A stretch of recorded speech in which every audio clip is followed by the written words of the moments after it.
Assalamualaikum warahmatullahi wabarakatuh.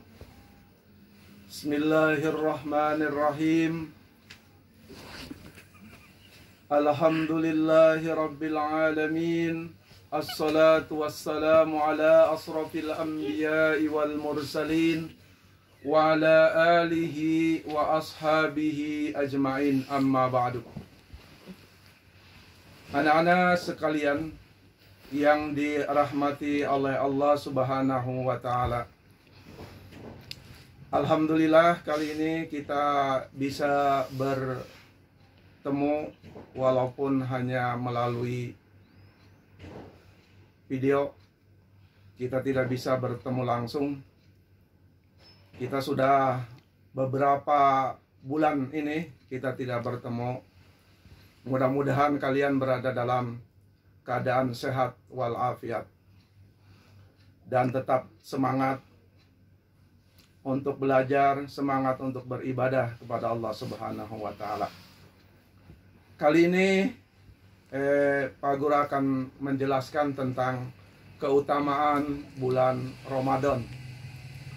Ramadan adalah bulan yang penuh dengan keberkahan. Ramadan bulan penuh dengan pahala. Karena keutamaan bulan Ramadan diantaranya pahala akan dilipat gandakan.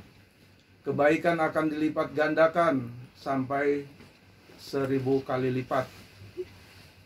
Yang kedua, bahwa keutamaan bulan Ramadan adalah Allah akan membuka pintu surga dan Allah akan menutup pintu neraka. Jadi di bulan Ramadan itu surga akan dibuka dengan lebarnya dan neraka akan ditutup oleh Allah Subhanahu wa Ta'ala.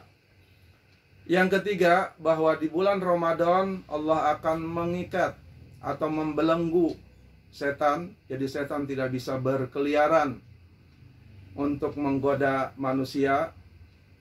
Tetapi tetap saja manusia, dia ketika bulan Ramadan dia akan melakukan kejahatan. Yang biasa melakukan kejahatan karena yang merasuki jiwanya adalah nafsunya. Yang berikutnya, keutamaan bulan Ramadan adalah diwajibkannya berpuasa. Jadi Allah mewajibkan berpuasa yaitu di bulan Ramadan. Berbeda dengan umat-umat yang lainnya. Kalau umat Nabi Muhammad diwajibkan berpuasa itu di bulan Ramadan. Sebagaimana di dalam Al-Quran disebutkan, yaitu surat Al-Baqarah ayat 183 yang berbunyi, Ya ayyuhalladzina amanu kutiba alaikumussyam kama kutiba alal ladzina min qablikum la'allakum tattaqun.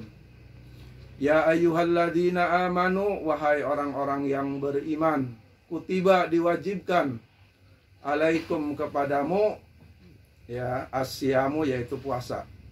Jadi diwajibkan kepadamu berpuasa, kama kutiba alal ladina min qablikum, sebagaimana diwajibkan kepada umat sebelum kamu, la'allakum tattaqun, agar kamu bertakwa, agar kamu bertakwa kepada Allah Subhanahu wa Ta'ala. Jadi keutamaan Ramadan, bulan Ramadan, yaitu diwajibkannya berpuasa. Karena umat-umat yang dahulu bukan di bulan Ramadan diwajibkannya, tapi selain bulan Ramadan. Ada yang namanya puasa itu setiap sehari puasa, sehari tidak. Seperti umatnya Nabi Daud. Ada yang puasanya 40 hari berturut-turut, ya. Sedangkan umatnya Nabi Muhammad yaitu diwajibkan berpuasanya di dalam bulan Ramadan, 1 bulan penuh. 1 bulan penuh itu bisa 30 hari atau 29 hari. Itu namanya 1 bulan. Yang namanya puasa, puasa itu artinya menahan diri. Jadi puasa itu menahan diri dari yang membatalkan puasa dari mulai terbit fajar atau waktu subuh sampai terbenam matahari waktu maghrib. Jadi tidak makan, tidak minum, ya, dan segala sesuatu yang bisa membatalkan puasa. Jadi makanya ketika kita berpuasa, maka tidak boleh dari mulai terbit fajar, dari waktu subuh itu sampai waktu maghrib kita tidak boleh makan, tidak boleh minum. Itu yang keempat, keutamaan Ramadan yang keempat. Keutamaan Ramadan yang selanjutnya adalah bahwa bulan Ramadan adalah bulan diturunkannya Al-Quran. Bulan diturunkannya Al-Quran yaitu di bulan Ramadan. Di dalam surat Al-Baqarah ayat 185 disebutkan, yaitu sahru Ramadan alladzi unzila fihil Qur'an hudal linnasi wa bayyinati minal huda wal furqan faman sahida minkumus sahra falyasum wa man kana maridan aw ala safarin fa iddatum min ayyamin ukhar. Jadi bulan Ramadan adalah bulan diturunkannya Al-Quran. Al-Quran diturunkan kepada Nabi Muhammad, yaitu pada bulan Ramadan, pada tanggal 17 Ramadan yang disebut dengan Nuzulul Quran. Pada saat itu Nabi Muhammad sedang berkholwat, sedang beribadah, sedang bermunajat kepada Allah di dalam Gua Hira. Sedang sendirian Nabi Muhammad berada di dalam Gua Hira, tiba-tiba datang malaikat Jibril. Nabi Muhammad kaget ketika datang makhluk yang tidak dikenalnya, sedang sendirian, tiba-tiba datang malaikat Jibril, maka Nabi Muhammad kaget. Dan malaikat Jibril menyuruh Nabi Muhammad untuk membaca lembaran atau buku. Ya Muhammad, iqra kitabak. Wahai Muhammad, bacalah ini. Ya, bacalah ini. Sambil malaikat Jibril menunjukkan kepada Nabi Muhammad untuk dibaca. Ternyata yang ditunjukkan oleh malaikat Jibril itu adalah surat Al-Alaq 1 sampai 5. Ya. Surat Al-Alaq 1 sampai 5 disuruh oleh malaikat Jibril menyuruh Nabi Muhammad untuk membacakannya. Tapi apa yang dikatakan oleh Nabi Muhammad? Ma'ana biqari, apa yang harus saya baca? Ternyata Nabi Muhammad itu tidak bisa untuk membaca. Akhirnya malaikat Jibril menuntun Nabi Muhammad dengan membacakan per ayat, ya. Jadi malaikat Jibril membacakan ayat yang pertama, Iqra bismi rabbikal ladzi khalaq. Akhirnya Nabi Muhammad mengikuti Iqra bismi rabbikal ladzi khalaq. Khalaqal insana min 'alaq. Iqra wa rabbukal akram. Alladzi 'allama bil qalam. 'Allamal insana ma lam ya'lam.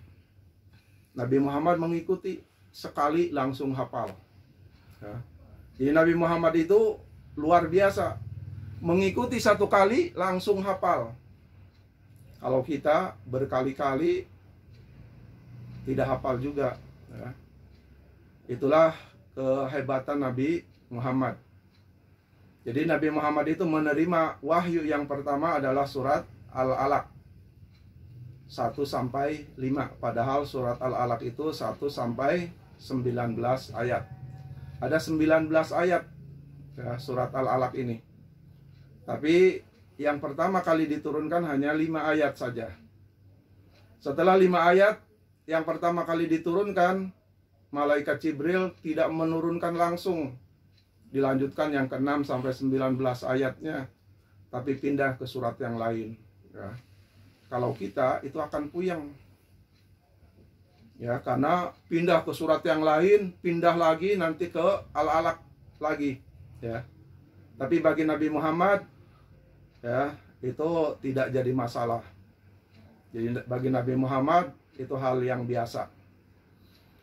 Ya, jadi Al-Quran diturunkan kepada Nabi Muhammad itu secara berangsur-angsur, jadi tidak sekaligus. Maka disebutkan bahwa surat yang diturunkan kepada Nabi Muhammad itu ada di dua tempat, yaitu surat yang diturunkan di Mekah disebut dengan surat Makkiyah, dan surat yang diturunkan di Madinah disebut surat Madaniyah. Ketika di Mekah, Nabi Muhammad menerima wahyu selama 13 tahun. Dan di Madinah, Nabi Muhammad selama 10 tahun. Ya, jadi Nabi Muhammad menerima wahyu Al-Quran itu selama 23 tahun. Ya. Atau biasanya Nabi Muhammad itu menerima wahyu selama 22 tahun, 2 bulan, dan 22 hari. Ya, atau biasanya yaitu 23 tahun. Jadi Al-Quran secara berangsur-angsur, tidak sekaligus. Maka di dalam Al-Quran itu ada yang disebut dengan asbabun nuzul, sebab-sebab diturunkannya Al-Quran. Ya, jadi kenapa Al-Quran ini diturunkan? Karena itu ada sebab-sebabnya. Makanya disebut dengan asbabun nuzul, sebab-sebab diturunkannya Al-Quran. Yang berikutnya, bahwa Ramadan, keutamaan Ramadan adalah ada yang disebut dengan malam Lailatul Qadar. Jadi malam Lailatul Qadar itu hanya ada di dalam bulan Ramadan. Di bulan lain tidak ada malam Lailatul Qadar itu.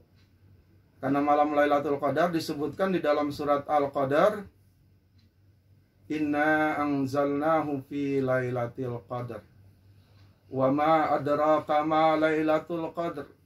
Lailatul qadri khairum min alfi syahr. Tanazzalul malaikatu warruhu fiha biidni rabbihim min kulli amr. Salamun hiya hatta matla'il fajr. Bahwa malam Lailatul Qadar di sana disebutkan adalah malam yang lebih baik dibandingkan dengan 1000 bulan. Ya, jadi malam Lailatul Qadar itu satu malam nilainya sama dengan 1000 bulan. Kalau kita mendapatkan malam Lailatul Qadar, 1000 bulan itu kalau kita bagi 12 bulan, ya, dibagi tahun, jadi sekitar 83 tahun lebih. Ya. Jadi malam Lailatul Qadar itu di sana kan disebutkan wa ma adraka ma Lailatul Qadar. Lailatul Qadri khairum min alfi syahr. Bahwa malam Lailatul Qadar itu lebih baik daripada 1000 bulan. Jadi 1000 bulan itu kalau dibagi ya menjadi tahun, dibagi 12, maka sekitar 83 tahun lebih. Jadi kalau kita beribadah pada malam itu, nilai ibadahnya sama dengan kita beribadah selama 83 tahun lebih. Makanya kita harus benar-benar di bulan Ramadan ini untuk beribadah, untuk menemukan malam Lailatul Qadar. Karena kita tidak tahu malam Lailatul Qadar itu kapan terjadinya, kapan datangnya. Mungkin bisa saja pas tanggal 1 Ramadan, tanggal 10, tanggal 20, atau tanggal 29. Ya. Jadi kita tidak tahu bahwa malam Lailatul Qadar itu terjadinya kapan. Ya. Hanya disebutkan ketika malam Lailatul Qadar itu tanazzalul malaikah, turunnya malaikat. Jadi hampir seluruh malaikat itu turun ke langit dunia. Sampai warruh, malaikat Jibril juga turun. Untuk apa? Untuk mengabulkan atau untuk memberitahukan bahwa sekarang adalah malam Lailatul Qadar. Silahkan kalian untuk beribadah kepada Allah. Karena malam ini malam yang lebih baik daripada 1000 bulan. Ya, ada ulama yang mengatakan bahwa malam Lailatul Qadar itu terjadi yaitu di 10 hari terakhir di bulan Ramadan. 10 hari terakhir bulan Ramadan itu, ya, sebagian ulama mengatakan di hari yang ganjil. Tanggal 21, tanggal 23, tanggal 25, atau tanggal 27 dan 29. Dan itu juga kita tidak tahu di tanggal yang berapa, ya. Tapi mudah-mudahan kita tetap untuk beribadah di bulan Ramadan itu supaya kita mendapatkan malam Lailatul Qadar. Dan di dalam bulan Ramadan juga ada amalan khusus atau ibadah khusus yang hanya ada di bulan Ramadan, yaitu sholat tarawih. Sholat tarawih yaitu sholat yang khusus di bulan Ramadan. Karena di bulan yang lain tidak ada yang namanya sholat tarawih, ya. Dan sekarang karena keadaan kita dengan ada virus corona, maka kita beribadahnya atau sholat tarawihnya di rumah saja bersama dengan keluarga. Tidak usah kita ke masjid. Kita mengikuti anjuran dari pemerintah untuk melaksanakan ibadah di rumah. Dan kita juga di dalam bulan Ramadan dianjurkan untuk bertadarus, perbanyak untuk membaca Al-Quran, ya, untuk menghatamkan Al-Quran.